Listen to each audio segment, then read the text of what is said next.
Hello again. Welcome back to Peak Human. I'm Brian Sanders. I'm making the Food Lies docuseries. I had a great podcast with Mollie Engelhart. We just finished recording, and I think you're going to love this one because she was a vegan and vegetarian for all of her life. Her family was a big vegan family and had a huge restaurant called Cafe Gratitude. She has a huge vegan restaurant called Sage Bistro, and she has a big announcement to make in this episode that I think might be kind of obvious because I'm having her on Peak Human. But we get into a lot of topics to do with regenerative agriculture, the benefits of animal nutrition, keeping an open mind when it comes to your dietary philosophy. We talk about how many animals die growing crops, how there is no such thing as being vegan, how bad all the processed foods are, especially the fake plant-based foods, and so much more. You're going to love this episode. We're even going to have a retreat at her ranch in Texas. So reach out to me if you can. Go sign up at sapien.org on the email list. We'll announce the retreat with Mollie. She's a legend. She has a farm-to-table restaurant on her ranch. So we're going to be doing that very soon, actually, in June. And we'll do some more with her in the future. So get on the sapien.org email list. Right now, it's just set up for email collection for the Sapien Movement, the community organization. And we'll just do announcements sporadically, no spam, just good stuff about what we're doing with the Sapien Movement and great events we're going to have. So sign up there, go to nosetotail.org, get your body care. You do not want to put chemicals or anything unnatural on your skin. It soaks up all of that. You want to put natural animal fats on your body. And that's what we're focusing on at nosetotail.org. Beef tallow body care. We also have some meat left. Get it while you can, straight to your door, and biltong too. We've got the great biltong, the meat snacks with no additives, no curing agents, no sugar. Just great meat, grass-fed and finished. So nosetail.org, and enjoy this one with Mollie Engelhart. Hey, Mollie. Hello, how's it going? Excellent. Thank you for having me. Yeah, well, we've been talking for a few weeks, and you've got some big news, and you have an interesting story. So why don't you tell us what you're announcing? Because this is a big thing. You own a big vegan restaurant called Sage Bistro, and let us know what's going on. Yeah, Sage Plant-Based Bistro and Brewery. I had 4 locations prior to the pandemic in Los Angeles, and we've subsequently had to close 2 of them due to pandemic policies. And we've been toying with this idea for a while because I'm a regenerative farmer and I'm a vegan chef, and those two things they don't really go together. And so there's some inconsistency in my life where I know that bovine on grass is our most powerful tool for human health and for soil health. And then I know that seed oils are terrible. And I'm then running these vegan restaurants and trying my best to have the highest nutrient density food. But without having any animal products, it's hard to have no seed oils. It's just very, very hard to do that. And so we've decided, making the announcement this week as of Earth Day, that we are going to become the first regenerative restaurant in Los Angeles. So we'll be incorporating regenerative beef, regenerative buffalo, regenerative eggs, and regenerative dairy into our menu, as well as chickens that are purely pastured, certified organic, and whole life on pasture. Um, this is very different from what we've been doing, but I believe that it is time. I've had the realization some years ago that there is no viability in a vegan diet for everybody. That doesn't mean that some people might not feel better on that diet. It's an awesome cleanse. I think when you're not well and you want to get better, a lot of people have found health through doing that for a short period of time. But realistically, we can't grow enough food to switch everybody to a vegan diet. It's just not realistic. And there's these statistics that everybody gives you that says, like, oh, we could consolidate and use way less farmland because this much farmland is used for cattle and this much farmland is used for vegetables. Well, it's not apples for apples. You could graze cattle on rocky hillsides with patches of pasture and move them every day and be building soil there. And so year over year, you have more grass, but that grass or that pasture or that rocky hillside has no other food value. It's not like we could grow lettuce and then people say, oh, well, let's just put everything inside and we're just going to grow everything hydroponically. Well, hydroponic food has very little nutritional value compared to its soil grown counterparts. And so, as a farmer that understands the nutritional density of soil grown food and how important it is to have animals as part of that integration to create that nutrient dense food, I've decided that the only thing that has integrity is for me to have my restaurants be supporting other farmers like me that are trying to grow this highly nutrient dense food for humanity and sequester carbon, build more topsoil, and build more biomass, which is all important as well. You're speaking my language. Yeah. No, this is great. Well, congrats on making this switch. I'm sure you're going to have some pushback though. I mean, what do you think is going to happen? Oh, people will call me a murderer. They'll probably protest the restaurants. And it's just from a lack of understanding. The idea that we could take ourselves out of nature, that we could be separate, that somehow my plate, because I don't eat meat, has less death on it than your plate is crazy. The thing is 25% of all life on the planet lives in the top 8 inches of topsoil. So every time we plow a field to grow an annual crop, we desecrate that 25% of life. And then we till it again and we till it again and we till it again. So it's cumulative damage every single year. So that it's not that vegetable growing is without death. There's also fruits. They'll say, oh, well, fruits naturally fall off the trees. I'm a fruit farmer. In California, we grow avocados and citrus. In Texas, we grow peaches and pears. In order to protect your fruit trees when they're young, you're trapping for ground squirrels and moles and voles and all of that. Once the peaches get older or you're harvesting them, you're trying to protect them from other rodents. And there's no way that there's not death in every system. Not to mention that all organic food is fertilized by the byproducts of the CAFO system, the bone meal, blood meal, chicken shit, cow manure coming out of those consolidated feedlot suffering systems. And so we can't take ourselves out and separate ourselves. We actually must integrate ourselves to advocate on behalf of animals. And so that if we are going to eat animals, or our husbands or wives or children or whoever, everybody around us is going to eat animals, we need to advocate for the animals in a real honest way. And so trying to just say we're going to eat impossible burgers and vegetables and then there's going to be no death is a lie. And that 25% of life that's in the top 8 inches of topsoil, that microbiology, is the engine for our gut. It's 70 something percent compatible with our gut microbiology. And so it has far reaching implications that we're completely having a mass extinction event on the microbiology level.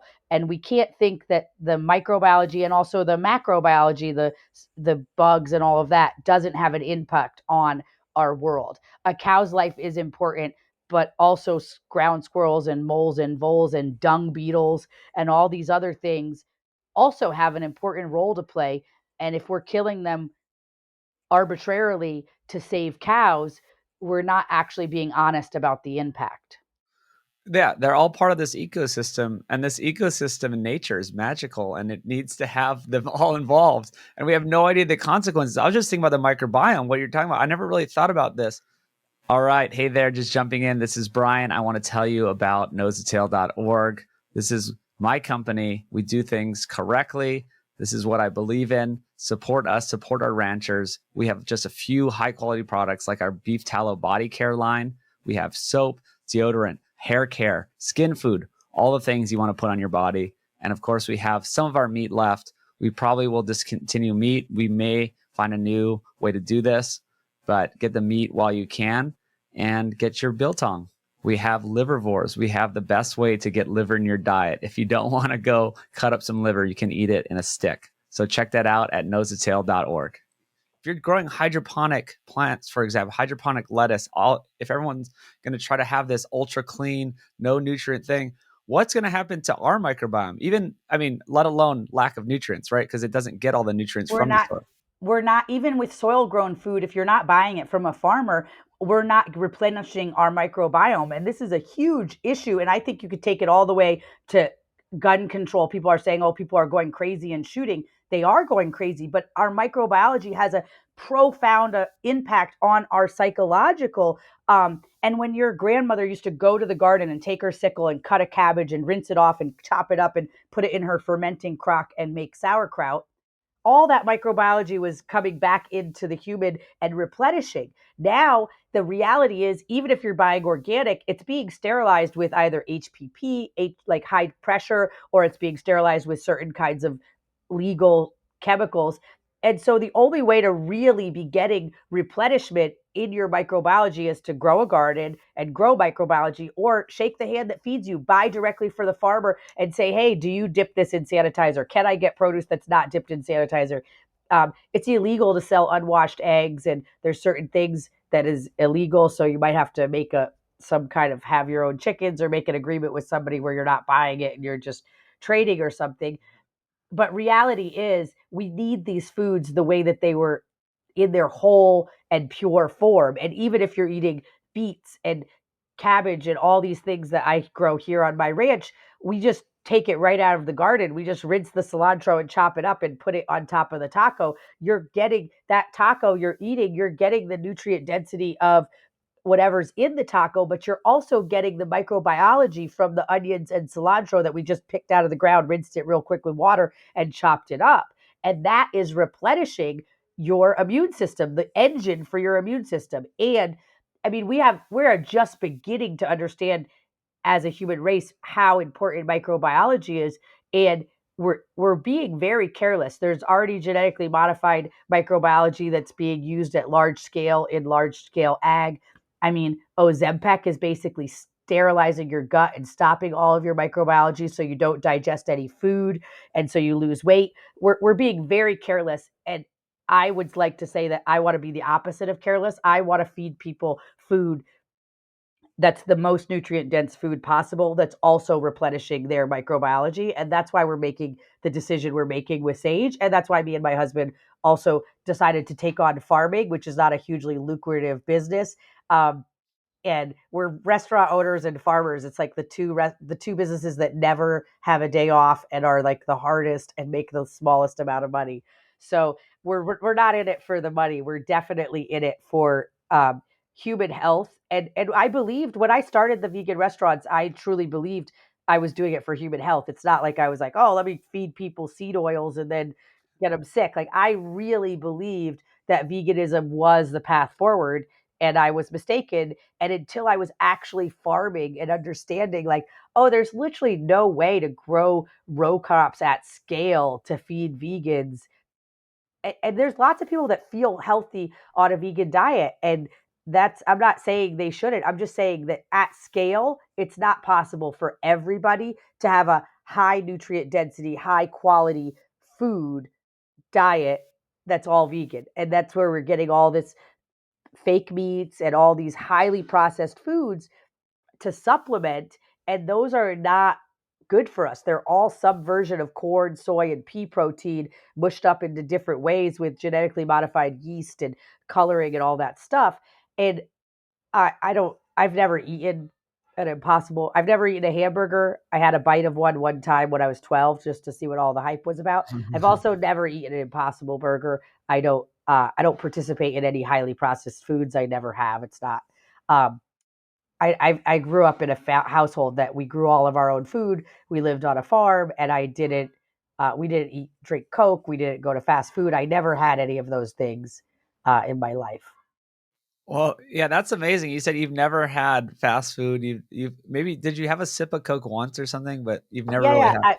I've tasted Coke. I was trimming pot one time for this guy, and he was not big on water. And so I went through like a little Diet Coke phase for a couple weeks and was gross. But I was trimming pot for this guy because like he kept having Diet Coke and nothing else to drink in the house.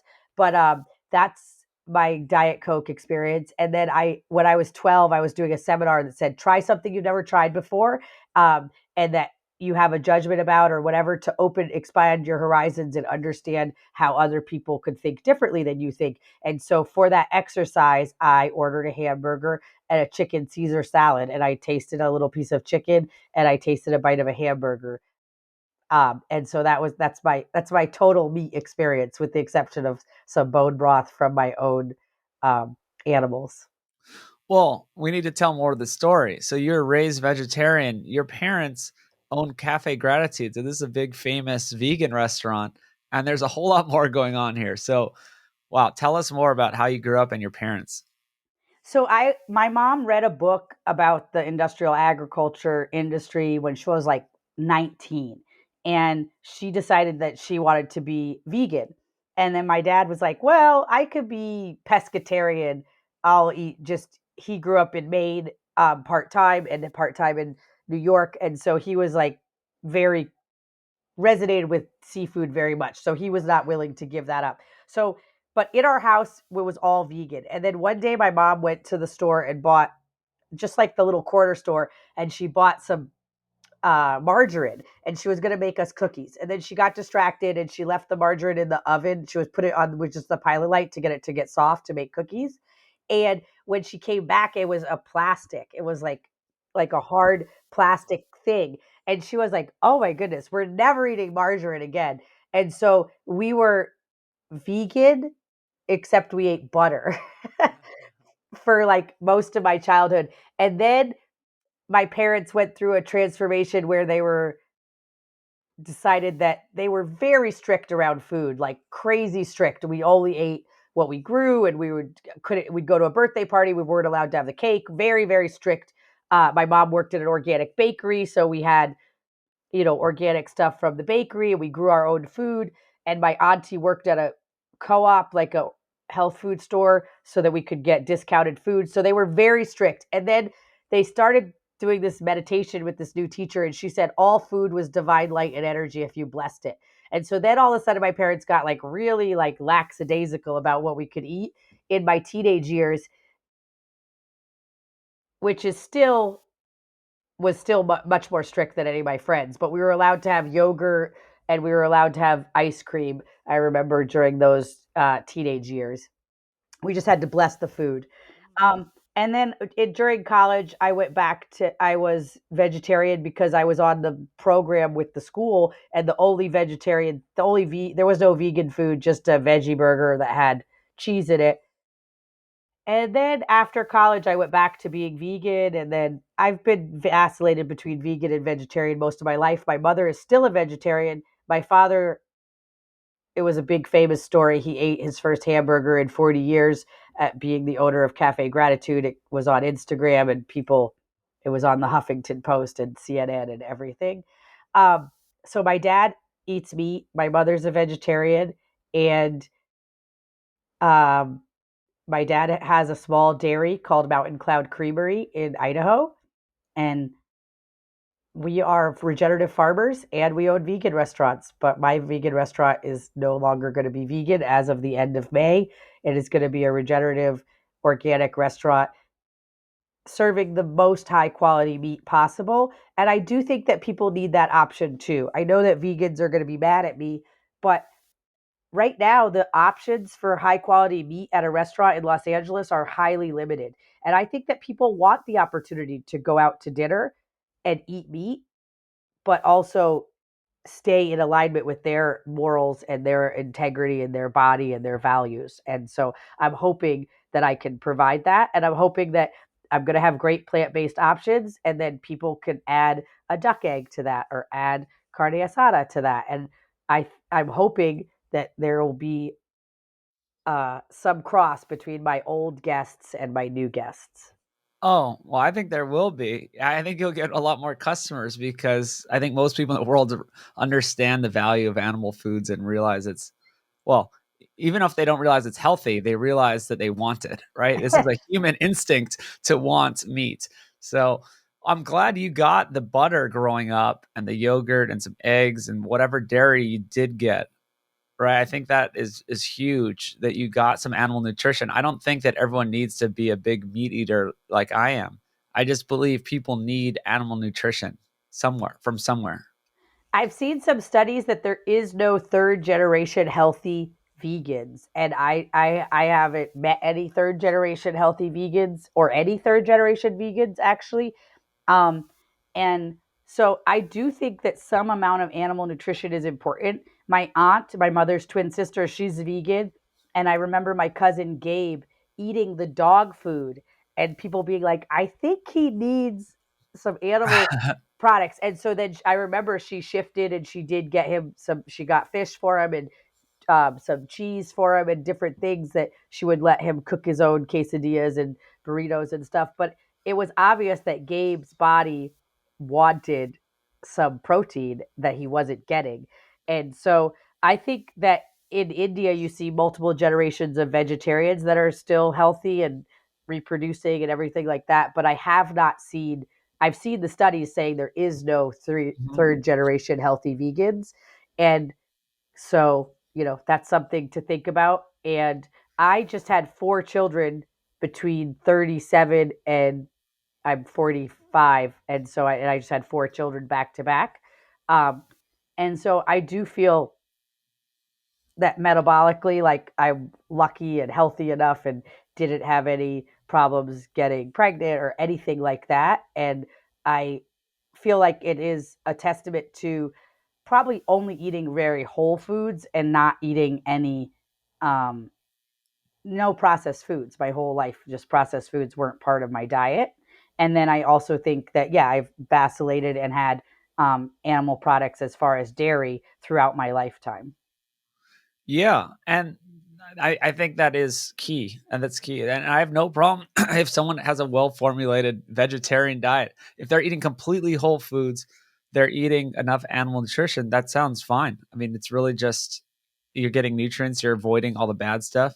And you also told me on a call we had a couple weeks ago that you attribute some of your health. I think you said you were never vaccinated at all for anything. I've never been vaccinated for anything. Um, and I was born at home. And so I think that that's a huge part. I think that so many food allergies and food autoimmune stuff is really um, a reaction to the vaccines or something that your body got spun out from the vaccines, because the adjuvants that they're putting in these vaccines with peanuts and eggs and all these different things are causing us to have an immune reaction to those peanuts and eggs later on, because they're using aluminum and peanuts and eggs and other things for your body to recognize the virus that they're putting in. And so because of that, I think it's causing us to have autoimmune stuff later on in life, and also fertility stuff and all types of stuff. And so, and I was never used any, my mom's like against plastic and against um, any scented products. So the level of endocrine interrupters in my household opposed to other households was very, very low. And so that probably preserved my fertility as well, because endocrine interrupters are terrible.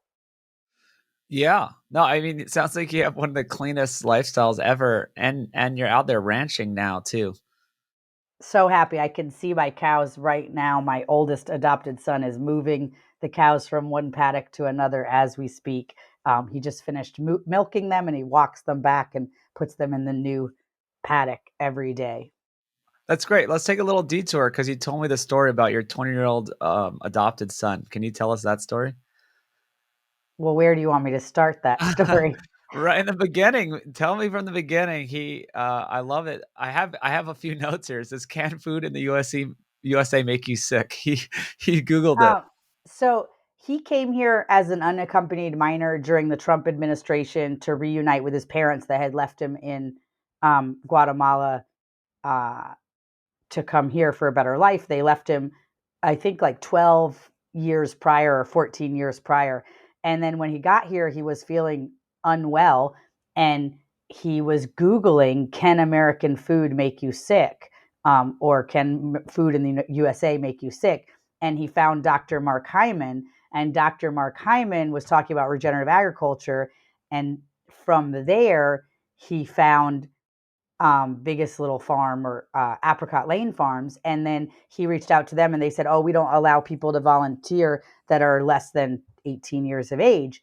And so he called us, and apparently we didn't have any rule about how old you could be to volunteer. And he borrowed money and took a taxi for $70 or an Uber to the farm. And he basically never left. This was during the pandemic and school was remote. And he went home that day, but then he came back the next weekend. It wasn't even a volunteer day.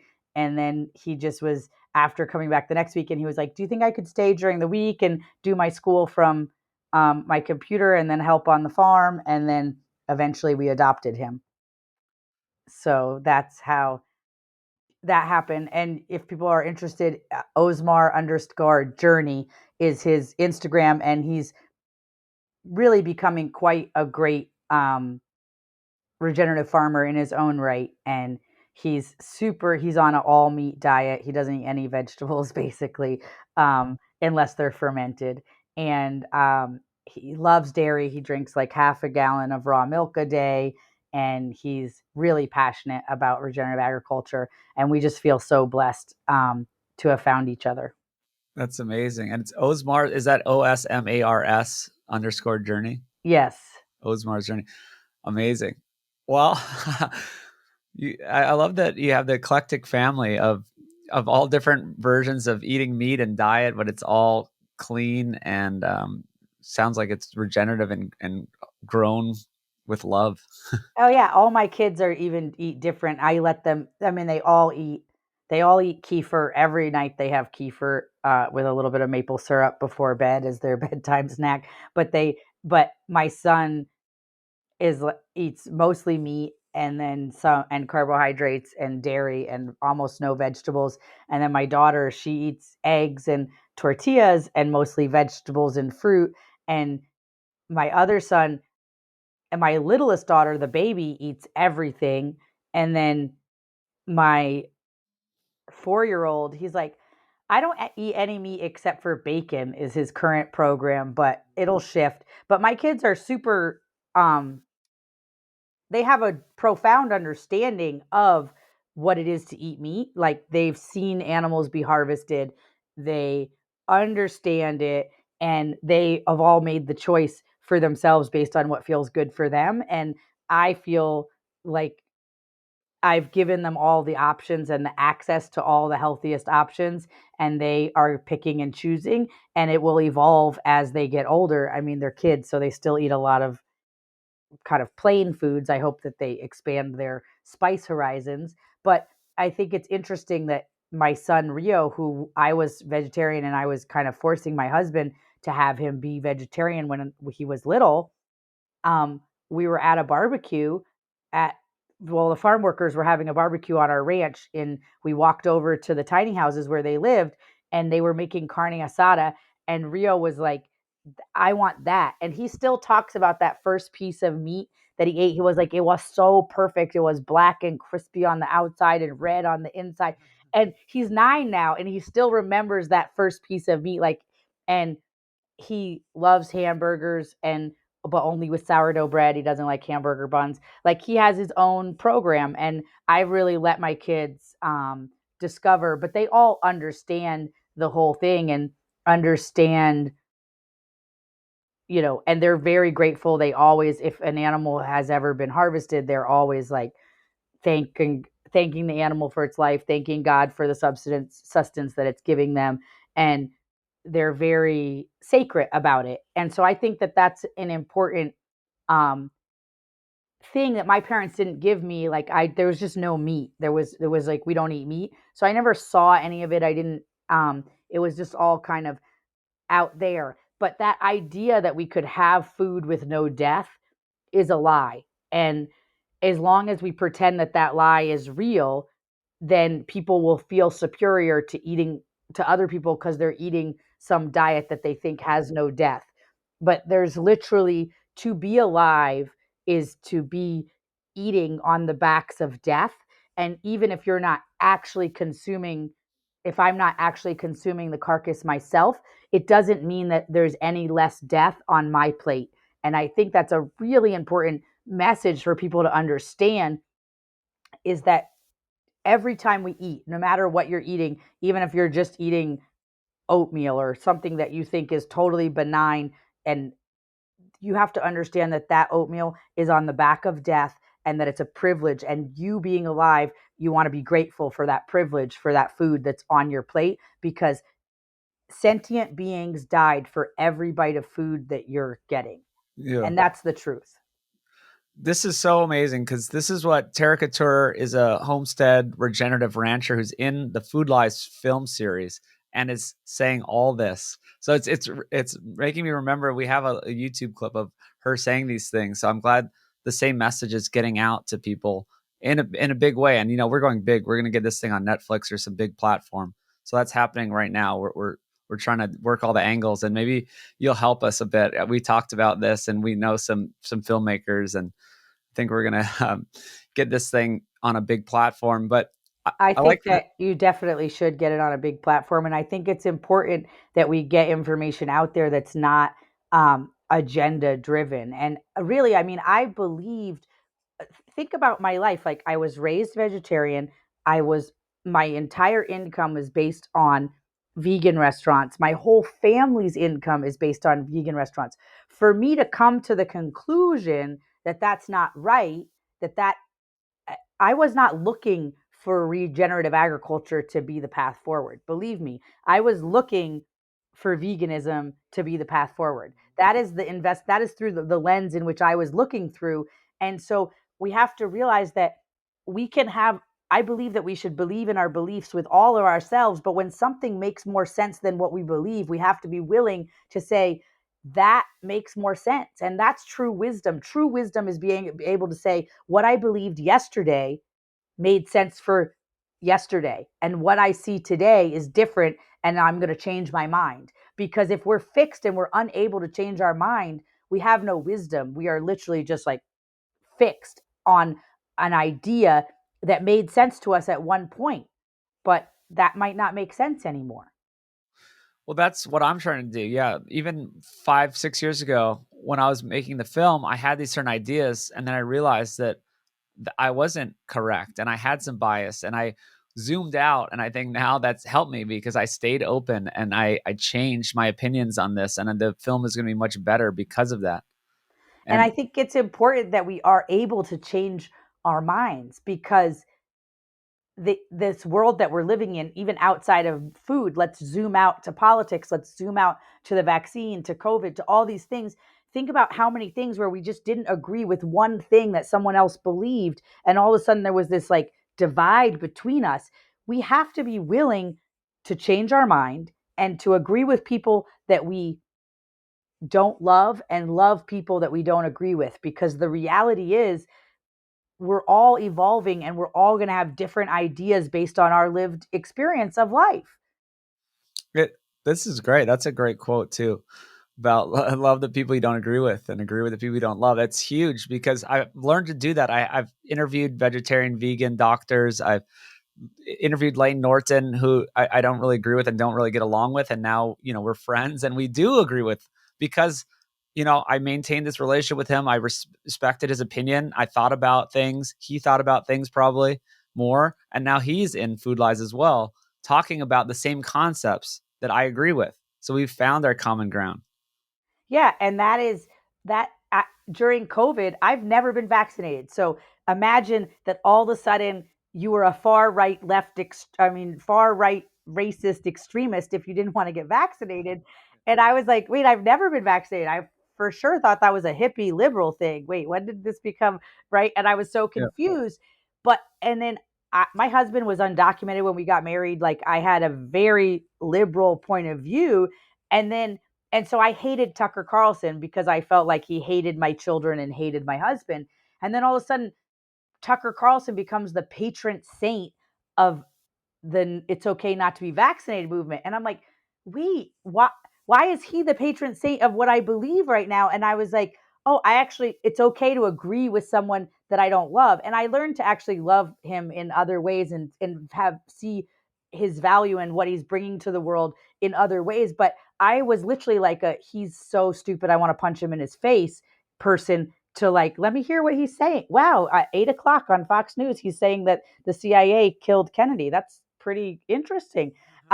And so that was like an interesting transition through COVID where people that I would never have listened to them and anything that they had to say all of a sudden were my only allies in a world where I felt like totally justified in not wanting to take an experimental mRNA technology. And it was that's how I really got that was my lesson from COVID is to love that it's okay to love people you don't agree with and it's okay to agree with people that you don't love. And I'm just watching it happen everywhere and watching how people cancel people. Candace Owens gets canceled for not like towing the party line. And I'm like, well, it totally makes sense. Like all conservatives were like, not my border, not my problem around Ukraine. And then they're like, grind them into the ground when it comes to Palestine. And I'm like, that's actually inconsistent. That's an inconsistency. And for her to point that out doesn't make her anything. And me and Candace didn't 4 years ago had nothing in common. I wouldn't have seen any. And she made that anti-vax, she made that Vax documentary, which I thought was really good too. And so these are examples of how you could have so much common ground with somebody that you think you would have no common ground at all. And that's why Kiss the Ground, which is an organization that my brother co-founded around soil health, our new movie that's coming out is called Common Ground. And it's coming out on Earth Day in the movie theaters so people can check movies theater near you. But that film is really about that soil and healthy food is our common ground. And this is an issue. No matter if you're going to vote Democrat or vote Republican, you don't want your kids to be poisoned. You want them to get healthy food and you want to be able to breathe clean air and drink clean water and eat food that has the microbiology and the nutrient density to serve your body. And that's a not a partisan issue, and it shouldn't be a partisan issue. And I should have said you don't just know filmmakers. Your brother is a filmmaker, and he made I was at the Common Ground premiere in Austin, so it's still coming to a big platform soon. Yeah, and it's going to be in like 250 theaters, I think, across the country on Earth Day. I'm going to go see it with some of my employees on in Burbank on the 22nd, but it's going to be across the country on Earth Day, the 22nd.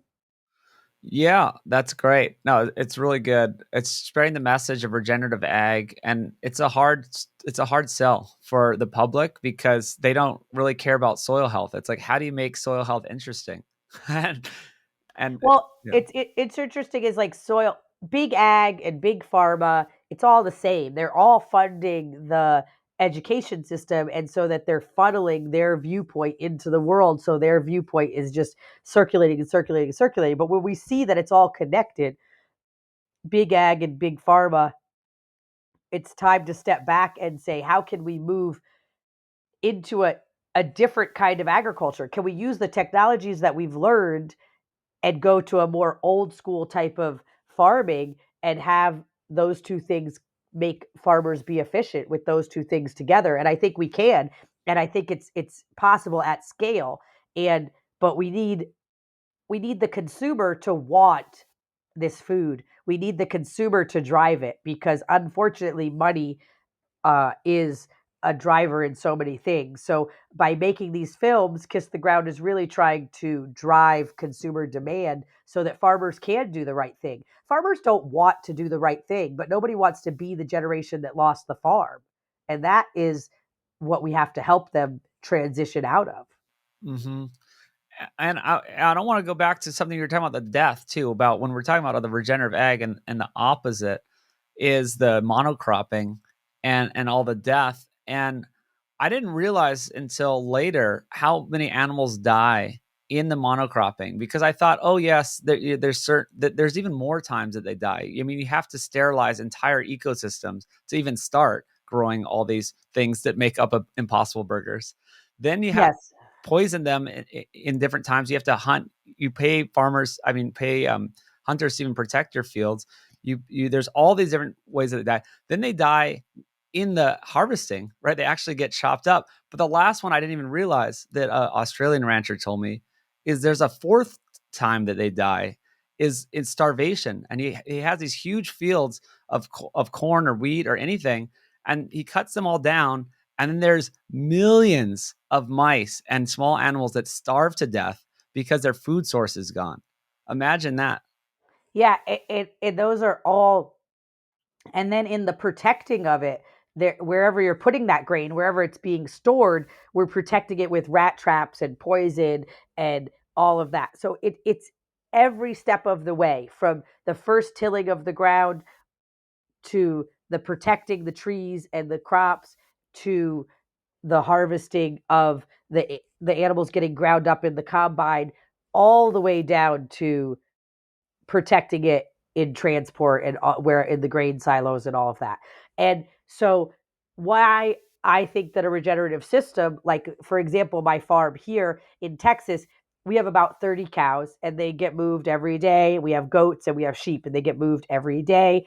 And then in the wettest part of the year, we have them in pens, and then we collect up all that manure and we make our compost for the year.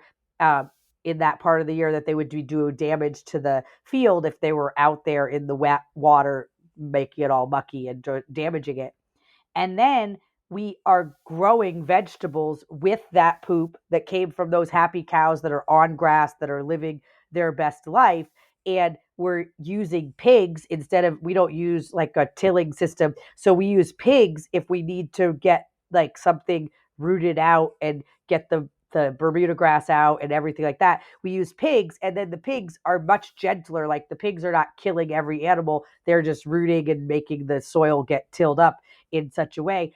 And so by doing these things where, and this is how farms used to be, there was some growing of vegetables, some growing of grains, and then you have a few cows, a few sheep, a few goats, and this system works together, and there's many different incomes for the farm. But really, industrial ag had us go big or go home.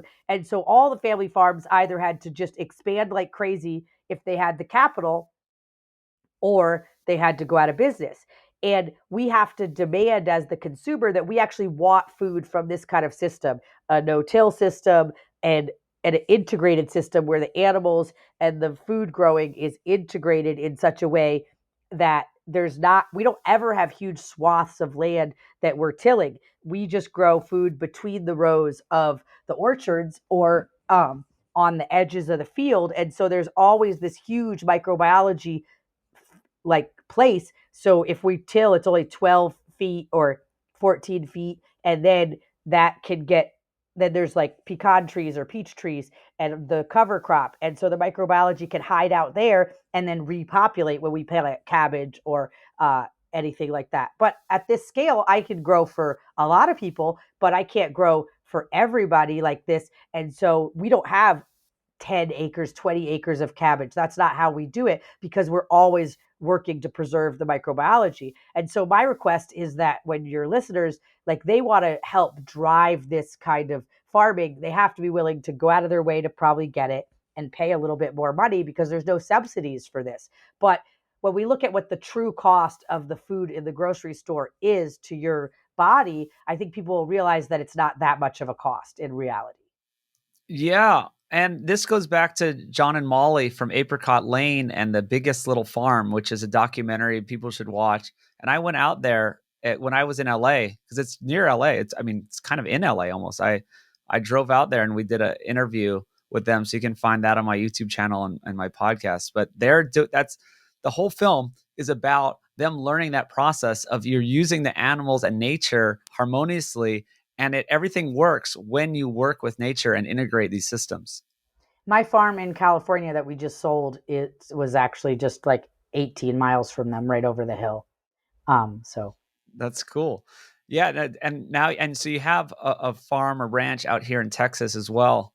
yes, You kind of in California and Texas doing different things. yes, we are in California and Texas, but my primary farming is happening here in Texas now. It was really challenging with the governmental regulations to do any kind of business in California, but especially farming. And they wouldn't let me do any hospitality or events or anything like that, which really helps us subsidize the farming. Well, we're going to do a few events with you.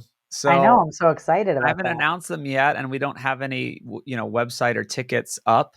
But we'll be doing some retreats, and I guess people can, I don't know, follow me on Food Lies social media and hear about them, or email me hi@foodlies.org to know about this stuff. But tell us more about your property. So we have about 46 beds on site, and they're all different, from like a 3-bedroom house that you could rent down to a shipping container with a shared bathrooms and a shared kitchen, just shipping container bedrooms. We have tiny houses, and we have glamping tents, like safari tents on platforms. So we have a lot of different options in all the different price brackets, and we're available for weddings and for quinceañeras and family reunions, but we also have been doing festivals. We've done the Confluence Festival now twice, and we're going to continue doing the Confluence Festival. I'm doing a homesteading course twice a year. We're doing different natural building courses. We did a Dome Gaia natural building course, and we're doing a natural building expo in March, where people can come and see all different kinds of natural building ways. And so that's really exciting. And we do farm tours for kids and homeschoolers. And so all of those things. And then we have an on farm restaurant that is a farm to table, like literally walk out to the greenhouse and cut some cilantro and chop it onto your food. So it's very, very, very farm to table. And it has a capacity of like 200 to 250. So you could do a luncheon, you could do any kind of things that you want here. And we always like to bring in and integrate a kind of regenerative agriculture education. So the ripple effect when you go back out into the world is you're talking about this kind of farming, and you saw it and you understood it, and you saw the animals getting moved with the electric fences every day, and you saw how it all works together. And so that you could really be an advocate for the soil and for animals when you go out into the world. It's going to be so great. Yeah, I mean, we're going to see that whole process. We're going to do a goat. We're going to butcher, do the whole thing, right? Kill it, eat it. A sheep. We'll do some sheep later in the year. Yes. Yeah. And it's called Sovereignty Ranch. Sovereignty Ranch. Sorry, I didn't say that. Terrible, Well, yeah. terrible marketing. Sovereignty Ranch, and we're building a brewery right now. It's not open yet, but we will have an organic and regenerative brewery on the ranch that's doing kombucha and beer. So we'll be a destination brewery eventually, sometime this year. Very cool. So I want to go back to your husband. You mentioned your husband a little bit, and you told me a little bit about him, that he grew up in a village that had no road until 1991. And Yes. and he has completely straight teeth. So also you learned about Weston Price along the way, which I try to bring up every episode, half as a joke, but half as it's just very important work. So tell us more about that. All of his brothers all have straight teeth. There's 8 children. One has passed away, but there's 8 children, 7 boys and 1 girl, and all of them have straight teeth. And my kids do not have straight teeth. I had braces. I have straight teeth, but I had braces. And so the interesting thing is, what I mentioned, what his diet was. It was like dried fish, dried meat, lard, corn, beans, and squash, and turtle eggs. And that was basically their diet Well, growing where up. was this? Because this is before we started recording. Where was this? This was in Oaxaca. So he lived in is Juan Malula Santa Maria. It's a small town, and it was only accessible by horse until 1991. And he's mentioned that he notices now that the industrial food system has reached his village, cancer rates are way up, and diabetes, and people are dying of all different kinds of things. His father actually just passed away a month and a half ago, unexpectedly. And so he's noticing that the food, once people got access to the cheap industrial food and moved away from the fish and the having their own cows and their own pigs. And it's interesting, you go to this village, and everybody has like a goat or a cow or a pig tied to a tree in their front yard, like everyone does. And then they walk it to somewhere to eat every day, because the way the electricity and water system is, everybody lives very close together, but then there's land, out and around. And so they walk And so when we were talking about walking our cows back and forth for milking every day, my husband's like, "Oh yeah, they'll walk for food. We had to walk our cows all the time." And when we got married, he was undocumented. We got married here, and then once we got his papers, we went back and we did a big wedding in Oaxaca, and with the traditional Itzca like embroidery and everything in the traditional indigenous garb. And everybody was texting or on Instagram like, "Oh my god, are they making a vegan meal?" Cuz we brought 60 people to his mother's house, which is essentially 3 stone walls and a tin roof and like some hammocks, right? And Wow. some plastic tables and chairs. And so people are like, "Are they making a vegan meal for you?" And I'm like, no, no. Like it would be so crazy disrespectful. Like she was so worried already just trying to make one meal with no meat for me, but to have her like make a whole meal for everybody. But it's part of the tradition that the day before we would the husband's family would cook food for the whole wedding part, everybody that came. So 60 of us like invaded the village. And my friends like Ricardo and Jessica were apparently the first black people, African American black, like blacks from Africa, that lineage to come to the village. The mayor came and he was like touching their hair and like it was a big deal. Like we and they had never ever like it's very rural where my husband came from and very it was a big deal for us to have the wedding there. But they made very traditional food with their chickens from the yard and tamales and they made me some potato tamales, so that was nice of them. But I told people on Instagram, like, it would be crazy for me to come to this tiny indigenous village and say, you have to make me vegan food for the whole family. That would be uh, super out of touch with what is appropriate. Yeah. Well, no, I visited places like this, especially one in Costa Rica, where they don't have a lot, right? These are meager living people, but they have definitely have a cow, they have a pig, they have the chickens, and they use them for food. They milk the cow every day, they make cheese, they drink the raw milk, they butcher a pig once a month, save all the fat, they cook in the fat. Like this is what you're talking about, right? Yes, this is exactly what I'm talking about. And I mean, they would do one pig a year for their family and render all the fat and then dry all the meat and then use that meat in lentils or beans or whatever to add protein and fat. And when they were and then they would grow their own corn and grow their own beans. And when they were very poor, like not poor, they were always poor, but I mean, when they were very low on food, just lard and tortillas and salt was their diet. That would be what they would eat. And I'm sure that there's lots of people that would say that's unhealthy. But what I recognize is that all of my husband's um, family's teeth are very, very straight. Well, they ate from nature. They had animal nutrition. I mean, this all makes sense. This is what Weston Price found 100 years ago. Is that these people, no matter where they were across the world and in all different environments, they did not have the industrial foods yet. They ate from nature. They used real fat. They had animal nutrition from whatever source they could, and then they had other whole foods on the side. I mean, yes, they if they grow rice and beans, then that's fine. I don't think that's the best diet for everyone, but it's if it's that's all you've got and you're eating clean, then it's not the worst. So I have an interesting thing to say about they don't have rice. They did not have rice. They had corn Oh yeah, and corn. beans. But so corn has been highly demonized in the world. But what's interesting is like corn, we grow the Oaxacan green corn from where my husband is from. And if you were to have tortillas here on the ranch or in my restaurant in California, it's the Oaxacan green corn that we grew. But one kernel of corn has enough calories, nutrients, and sugar to grow the corn stalk like this high, like 8 inches to a foot without needing any fertilizer or anything Mm. from out. So there's so much calories, and then the thing about corn is it doesn't.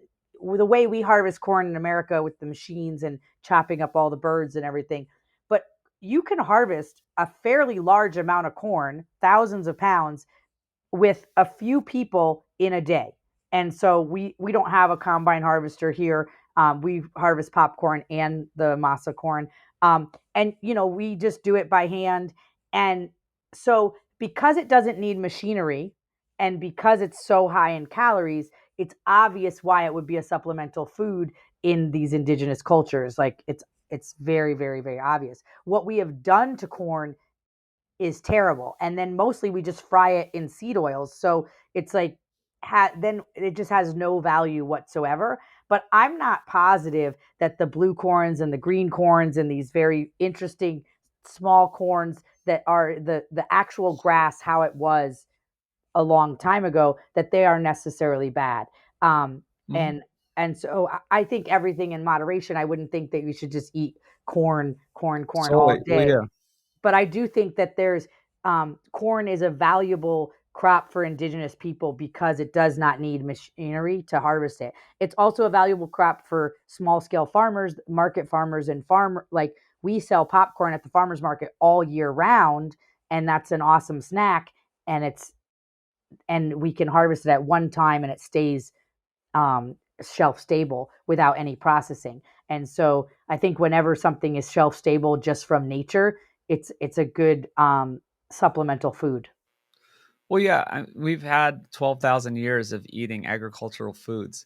But I mean, you could go back. My friend Dr. Bill Schindler will tell you that before that, if you look at the fossil record, we were taller, stronger, less disease, and bigger brains. And that, we had this decline since agriculture, but still, we can survive perfectly well on these foods. And especially, this is not the Monsanto, like GMO, like versions of corn. This is like the traditional, and there even the nixtamalization. Dr. Bill Schindler also talks about the preparation techniques that actually helps get more of the nutrients out of it. And yeah, so And I didn't know this. I just found this out recently. All corn chips almost that are available in the world are not nixtamalized. They don't cook it with cal or lime.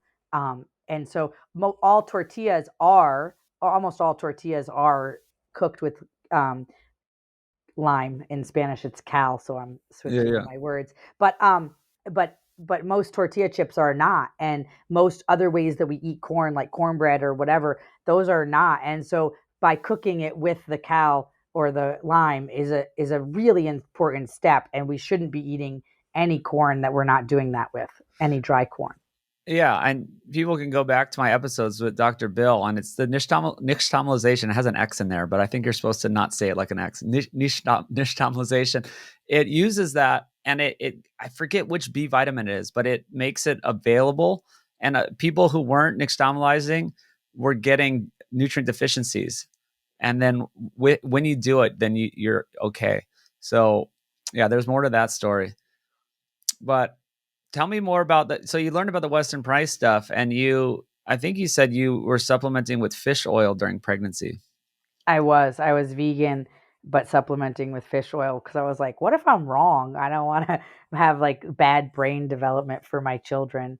Um, and so, and it'll be interesting to see like which of my kids, like that I was fully vegan while I was pregnant, and the ones where I was eating dairy, and how their brains turn out. And I'll have to live with my choices and see. But it'll be interesting to follow along and see how that plays out.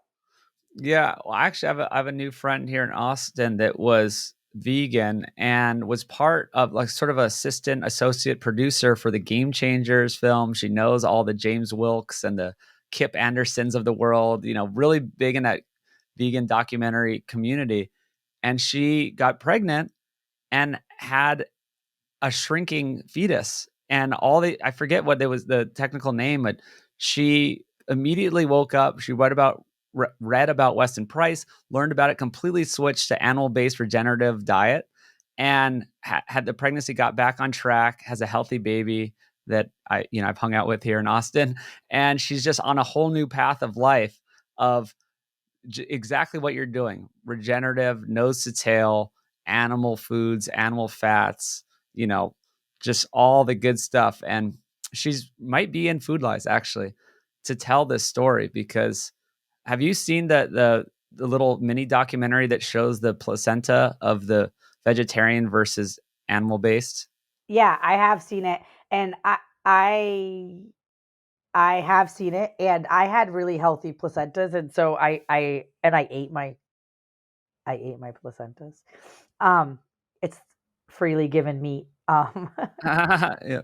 But I did see that, but I wasn't fully vegan, so I did see it, and I did have much darker, redder placentas than that one that they showed. And I had all my kids at home except for one I had in the hospital. But I did see that, and I think that there's many things that play into.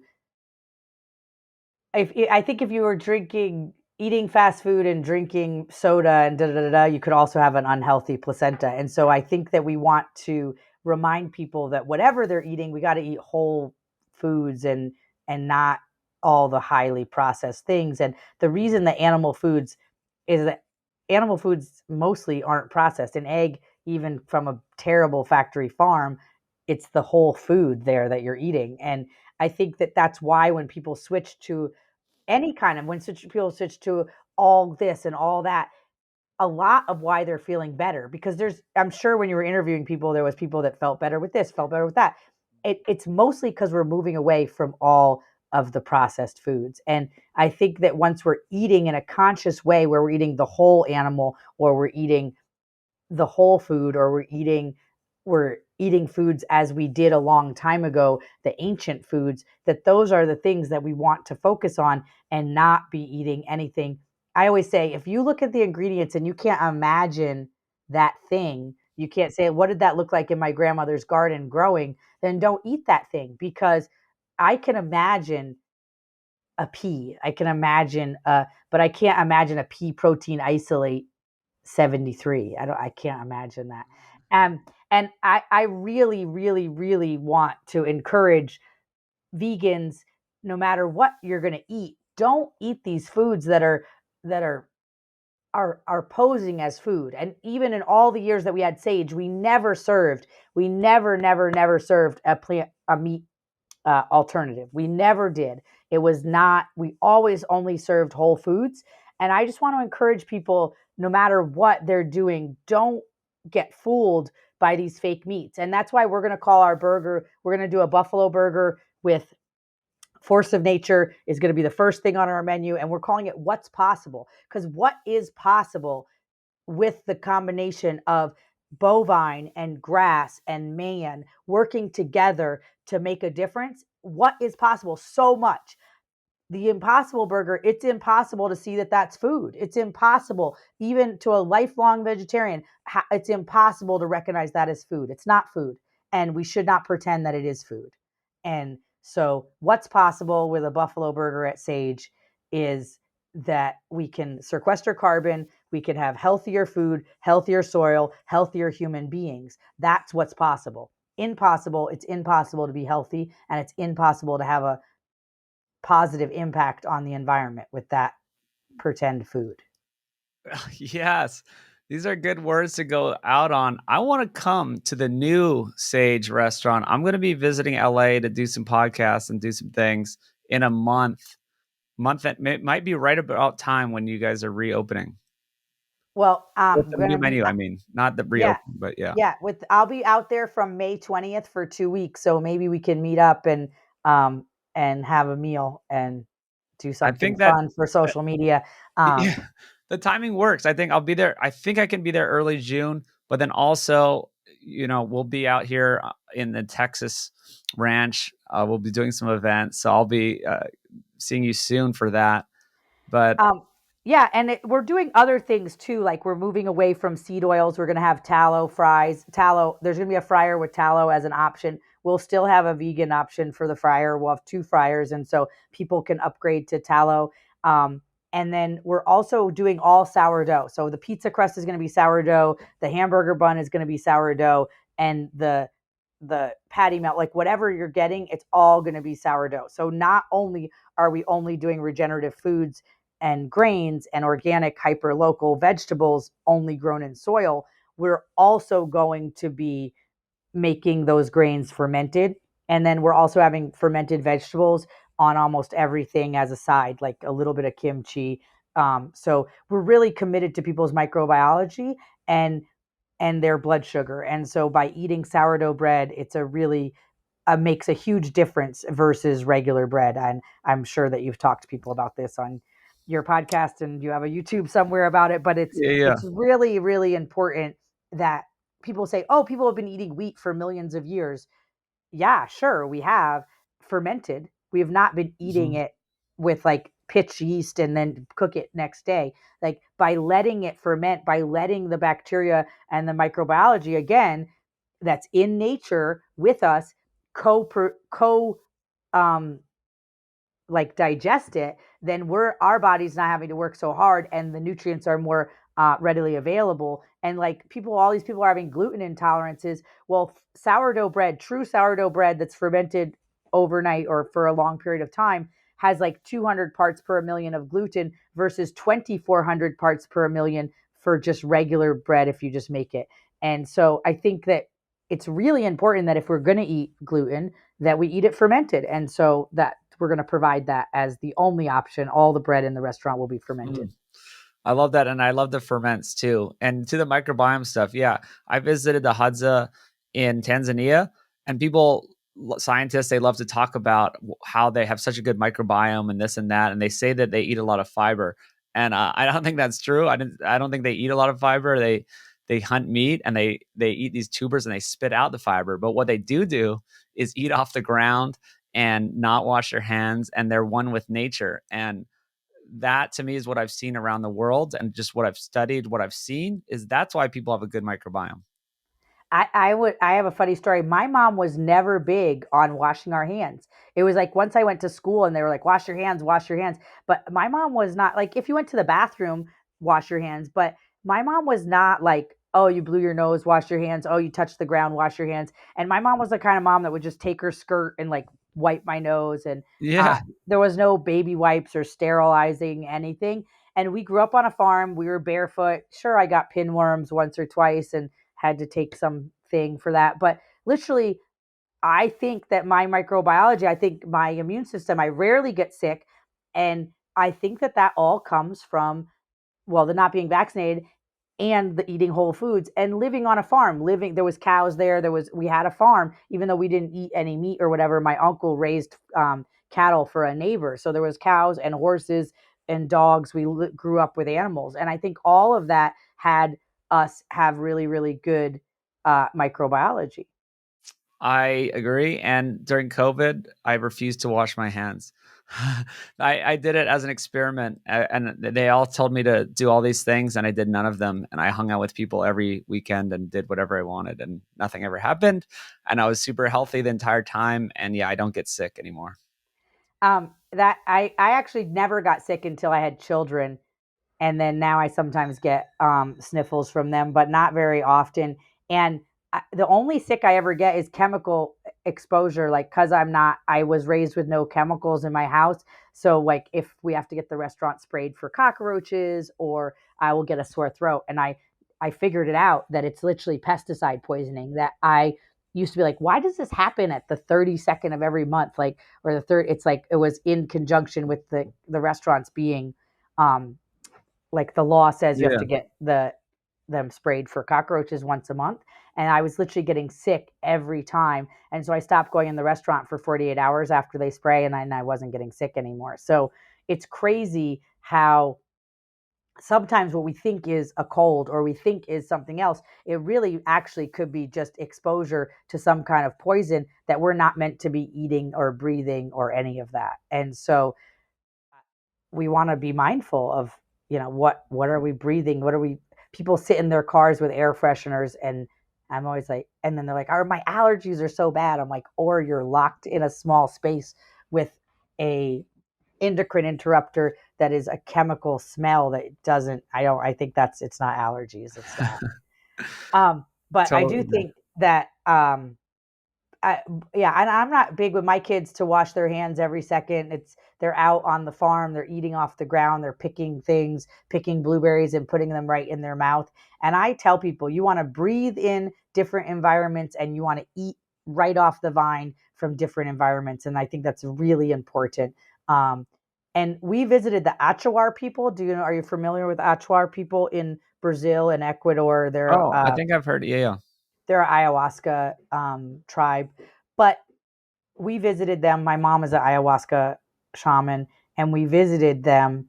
Um, and they mostly only eat fermented, like yucca. What is the other word for yucca? That tuber, like it's a, Yeah, yeah. It's just like a sweet, not a sweet potato, but something.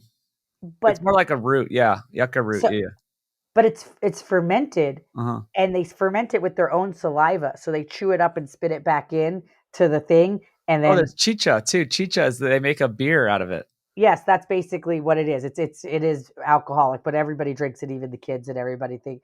So, but it's interesting that yucca root by itself has almost no nutritional value, but what is in that chicha has all these B vitamins, all these different vitamins, all these nutrients. Like through the fermentation process, somehow these people have evolved with this root to figure out that and they only let only the women are allowed to spit into it. Um, and then by that fermentation process, there's all these more nutrients in that food that is literally void of nutrients by itself. And then they eat whatever monkeys or macaws or whatever they can catch. But the foundation of their diet is that thing. And so it shows that something that has almost no nutritional value through this 5-day fermentation process can come up with tons of nutritional Mm. value. Well, that's the genius of humans and Homo sapiens. This is all a lot of Dr. Bill Schindler stuff too. It's like that's what humans did is we use tools outside of our body, right? The vegans will say, "Oh, you're not a lion. You don't have teeth and claws." I'm like, "Yeah, we're humans. We discovered how to hunt and how to ferment and how to boil and cook and all these things." Yeah, I mean, think about how long ago did we get refrigeration? It's like 100 years that it was everywhere. Oh, yeah. And so think about how much our diet has changed in 100 years, because almost all vegetables had to be canned or fermented. So there was tons of fermenting happening prior to, and you couldn't eat a vegan diet 100 years ago because how would you store it? What would that be look like? And so I think that people don't remember that how how not that long ago that time was that we didn't have any refrigeration. Yeah. All right. Well, this is great. I'm so glad we did this and that you're announcing your new restaurant and that we're going to come see you soon. And thanks so much, Sage Molly. Regenerative Kitchen. Yeah. It's got a nice ring to it instead of vegan. I like it. Excellent. Well, thank you for having me, and thank you for letting me tell my story. All right. Thanks, Molly.